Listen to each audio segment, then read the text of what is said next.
Welcome to Markets Now. I'm Michelle Rook with Chip Nellinger, Blue Reef Agri-Marketing. So grain trade ending mostly higher on the day, except for KC wheat, crude oil to the plus side, and cattle futures ending mostly lower. So Chip, let's start off with soybeans, kind of the price leader on Monday.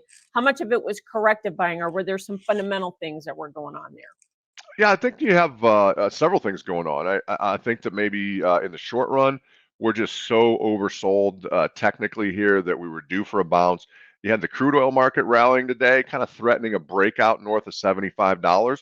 That would be good news. Maybe bring a little bit of renewed profitability in on the renewable diesel side. And then I still think there's starting to be a little bit of a concern growing as far as some dry weather in Argentina. You started that last week. And then at midday on Friday, remember last week, they had a little bit of an additional of a chance of rainfall in the extended weather models, but still pretty warm, still pretty dry in Argentina. So I think the combination of all that, oversold, crude oil rallying, maybe some concerns about some drying trends in Argentina, had at least a little bit of bottom picking and some bottoming action taking place in the bean market today. We did get some help from bean oil, and does that just go back to what you said about crude oil?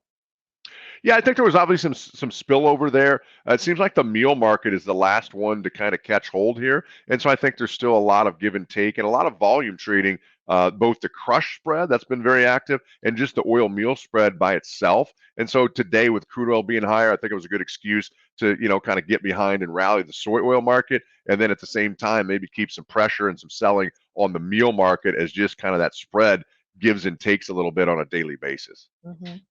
Corn market looked like it was trying to follow both crude oil and soybeans on Monday, but we don't get much follow through buying on that market here before the funds come in and start selling, right? Yeah, it's just been disappointing and a slow process in corn. Same thing there. I mean, just so oversold. You would think there would be some sort of bounce. They tried to rally today and just couldn't really hold it. So, I think maybe if you can continue to see a little upside in crude oil, maybe get a couple closes and some follow through north of 75 if this dry weather continues in Argentina to get the beans bouncing. I think corn logically is going to go along for the ride, but boy, it has been reluctant and kind of a disappointing trade so far. So corn last week kind of held a long-term low, 440. We held like $12 between 12 and 1203 on the beans. Do you think we're trying to put bottoms in there? I do, and I do think that it may be a bright spot, maybe grasping at straws here, but you did see our exports pick up a little bit in corn, and Mexico's been a recent buyer. China bought some beans last week, and so I think maybe we've stretched this thing to levels on corn and beans both that you're kind of at a value area. And that maybe users are kind of stepping in and doing some buying on this break here. The commercials have a pretty rare long position built up in corn as well. They don't take net longs very often in history. And so with that big fund position that they're short in corn and the commercials being long, it's set up for a short covering bounce.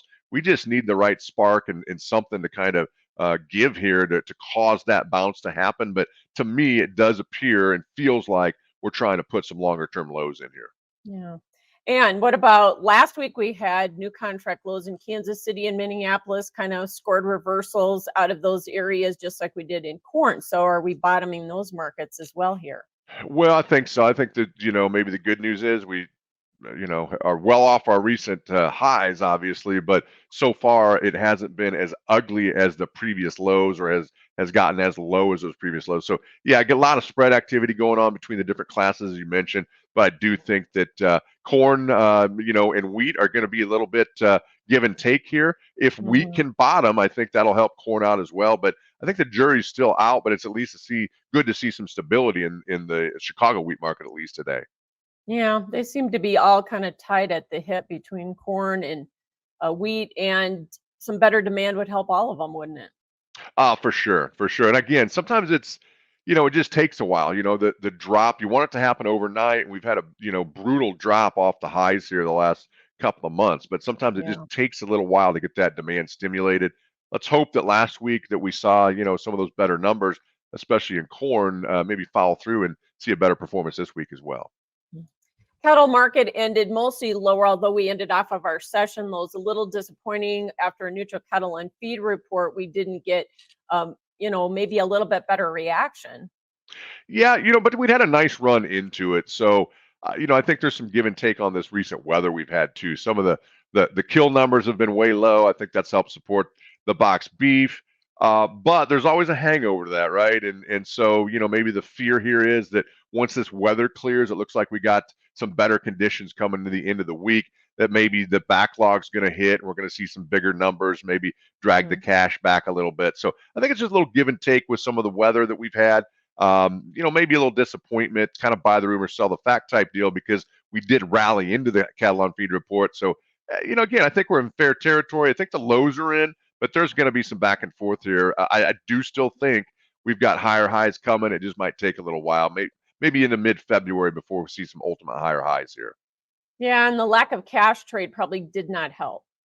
No, again, and I think the numbers, it's hard. I mean, obviously the winter weather, the cold conditions, the snow, a little bit of ice out there to start the week. That backs the cattle off a little bit. It hurts the performance. We know that.